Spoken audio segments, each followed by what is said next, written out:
Ayan, so pupuntahan ko yung mga alaga naming itik dito sa likod. So ipapakita ko sa inyo guys kung gaano sila karami ngayon.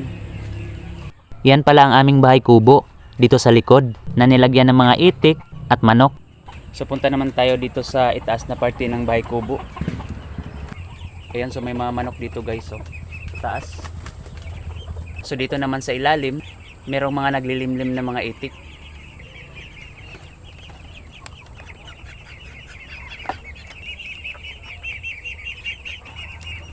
Yan, dyan sa loob guys, may naglilimlim.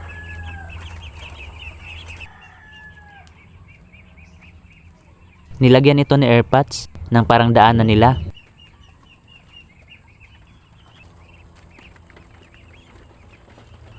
Tinatawag ko sila ngayon para magsilabasan. Yung mga dati namin na itik, nabenta na pala at konti na lang ang natira. Saka ang iba, niluto sa gata. May mga gusto pa sanang bumili dati. Pero wala na kaming mga lalaking itik na pangbenta.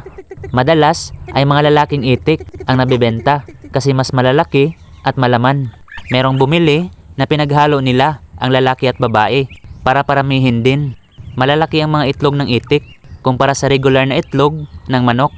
Yung texture naman ng itlog ay parang sa bibi din. Mas marami ngayon itong mga sisiw ng aming itik kumpara dati.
So ito naman ang itsura ng likod at iba pang side ng aming bahay kubo.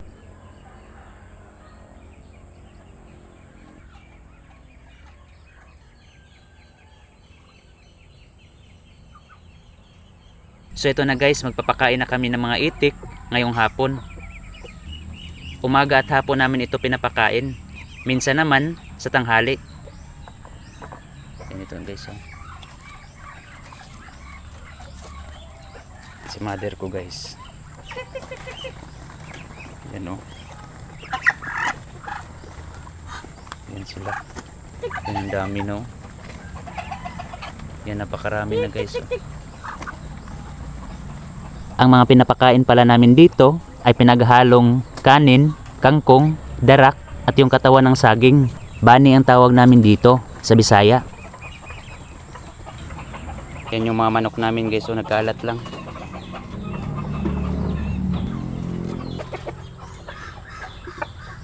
Ayan yung mga manok namin dito sa itaas.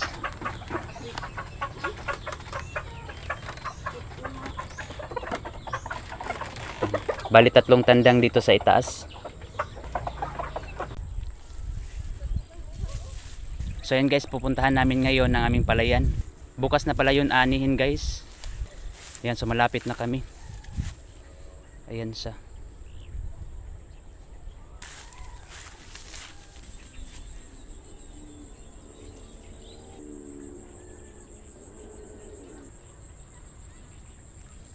So ito na guys ang aming mga palay. Ayan, so mga hinog na ito. So ready na para bukas. So bali 2 pala yung palayan namin. So ito guys, so hindi namin ito lupa. So nirentahan lang namin ito. Pero ang tagal na namin dito na nagtatanim ng palay. So yun guys, so meron pang isa doon. Pambayad sa utang guys. So ito na yung una namin na palayan guys.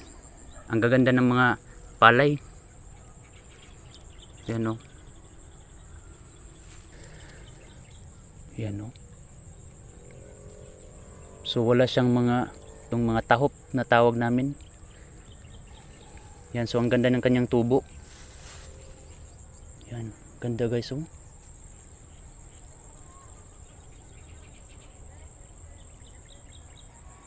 Doon pala banda nakatanim yung purple malagkit rice namin. Yan oh.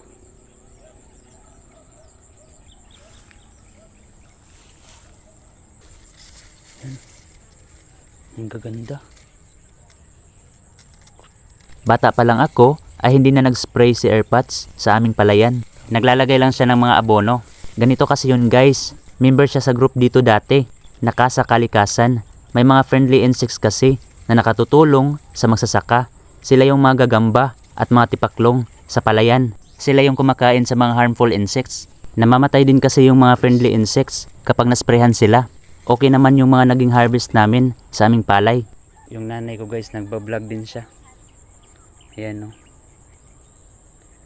Ito pala yung aming niyog dito. So meron din ditong nakatanim na lime guys. So yan yung tanim namin na lime. Yan, so puntahan natin dun. Diyan banda guys yung puno namin na manggang senyorita. So yung matamis talaga. So yung mga pinakita ko sa inyong mga post na mangga naming senyorita malapit sa palayan. So diyan banda guys. Tsaka yung mga niyog namin. Nasa 20 minutes or 15 minutes makakarating ka na dito. Bali maglalakad lang. Yan yung meron din kaming baykubo dito na maliit. So dyan din banda meron pang nakatanim na palay. So yung nakikita niyo guys.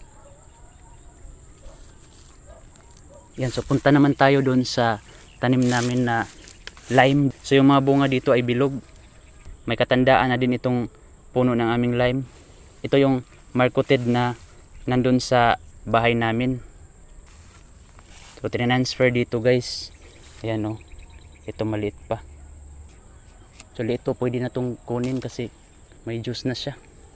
Ang ganda din dito ng mga palay. Yan pa yung puno ng aming mga lime.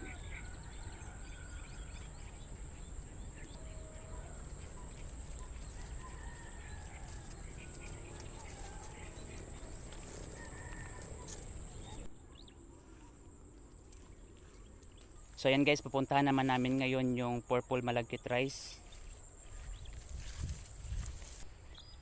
Ayan, so ito na pala guys yung aming purple malagkit rice.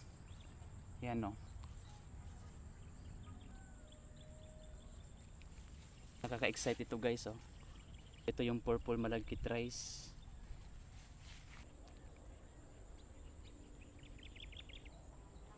Ayan.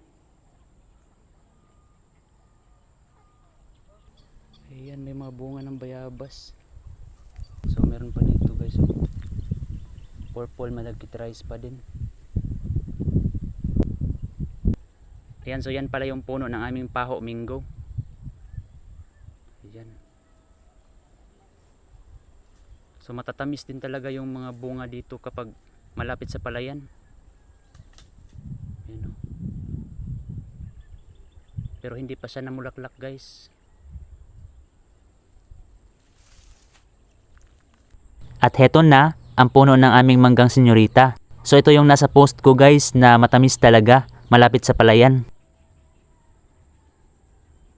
Itatry ko guys kung makukunan ko ng video yung pangalawa naming palayan doon. Kung hindi pa maggabi. So nandito na tayo guys sa pangalawang palayan namin. Yung nakikita nyo sa likod ko.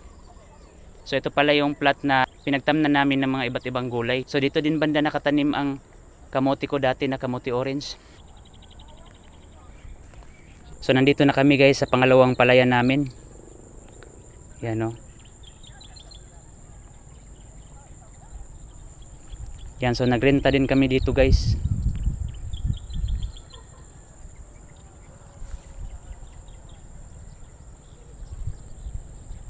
Ito siya.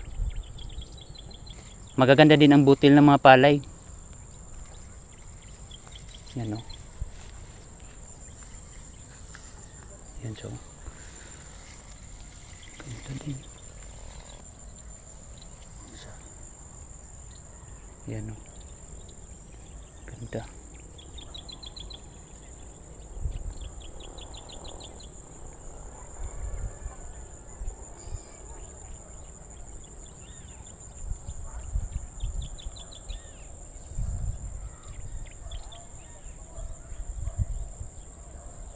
Salamat pala sa lahat ng mga sumuporta sa akin. So salamat sa mga viewers. Patuloy niyo lang akong suportahan. So marami pa kayong mapapanood ng mga content galing sa akin.